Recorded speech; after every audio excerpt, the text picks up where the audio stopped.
اعوذ باللہ من الشیطان الرجیم، بسم اللہ الرحمن الرحیم۔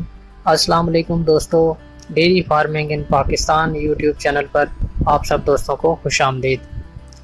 دوستو، آج کی اس ویڈیو میں ہم آپ کو یہ بتائیں گے کہ جانوروں کی ایک مہلک بیماری گل گھوٹو کیسے پھیلتی ہے اور اس سے بچاؤ کیسے ممکن ہے۔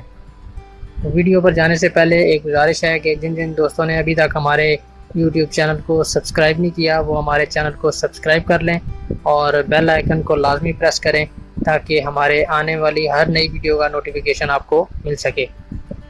تو آئیے چلتے ہیں آج کی ویڈیو کی طرف۔ دوستو، یہ بیماری جس کا نام گل گھوٹو ہے، یہ عام طور پر 2 سال سے کم عمر جانوروں پر زیادہ حملہ آور ہوتی ہے، جو کہ اکثر مناسب اور فوری علاج نہ کروانے کی وجہ سے جانور کی ہلاکت کا باعث بن جاتی ہے۔ یعنی یہ بیماری بھی معاشی طور پر کسانوں کو نقصان پہنچاتی ہے۔ یہ ایک خاص قسم کے جراثیم یا بیکٹیریا سے پھیلتی ہے جو عام طور پر جانوروں کے جسم میں بھی موجود ہوتا ہے، اور جیسے ہی جانور کی قوت مدافعت میں کمی آئے یا خوراک میں کمی ہو یا پھر موسمی شدت کی وجہ سے جانور دباؤ کا شکار ہو تو پہلے سے موجود جراثیم کو حملہ آور ہونے کا موقع مل جاتا ہے اور جس سے جانور کی موت واقع ہو جاتی ہے۔ اب اس بیماری کی علامات کی طرف آتے ہیں کہ کس طرح آپ کو پتہ چلے گا کہ آپ کے جانور کو یہ بیماری ہو چکی ہے۔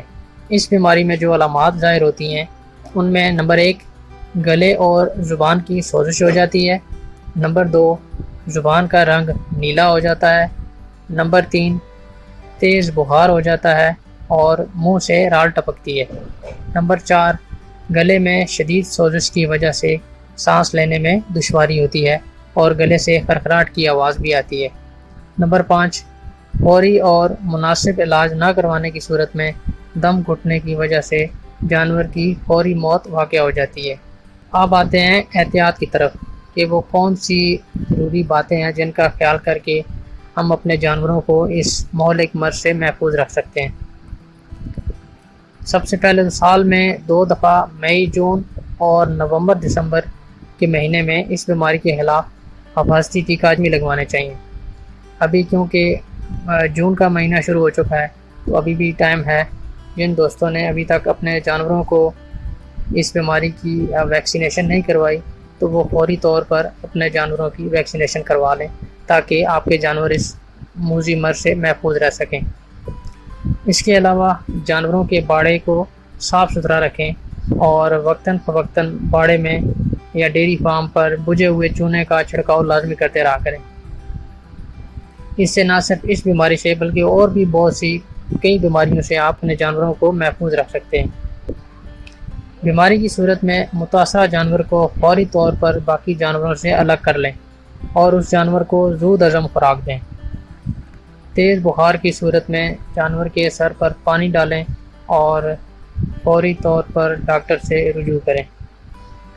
یاد رکھیں، آپ کی ذرا سی غفلت آپ کے جانور کو موت کے منہ میں لے جا سکتی ہے اور آپ کے لیے معاشی نقصان کا باعث بن سکتی ہے۔ اکثر دوست اس طرح کرتے ہیں کہ اس طرح کی صورتحال میں وہ گھر پہ ہی اپنے ٹونے یا ٹوٹکے کرتے رہتے ہیں اور بیماری کی شدت بڑھ جاتی ہے۔ 3 4 5 دن گزرنے کے بعد جب جانور کی بیماری کی شدت میں بہت زیادہ اضافہ ہو جاتا ہے اور جانور بالکل نیم بے ہوشی کی حالت میں چلا جاتا ہے، کھانا پینا چھوڑ دیتا ہے اور بہت زیادہ لاغر ہو جاتا ہے، تو پھر ہم ڈاکٹر کی طرف بھاگتے ہیں۔ تب تک بہت دیر ہو چکی ہوتی ہے اور جانور کی بیماری اتنی زیادہ بڑھ چکی ہوتی ہے کہ پھر وہاں سے جانور کا بچنا جو ہے وہ بہت مشکل ہو جاتا ہے۔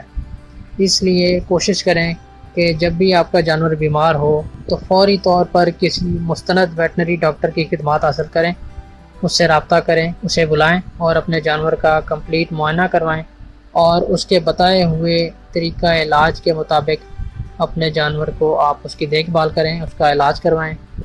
انشاءاللہ آپ کا جانور جو ہے وہ ریکور ہو جائے گا۔ لیکن اگر آپ دیر کریں گے اور گھر میں ہی ٹوٹکے کرتے رہیں گے تو پھر بہت زیادہ مشکلات ہو سکتی ہیں۔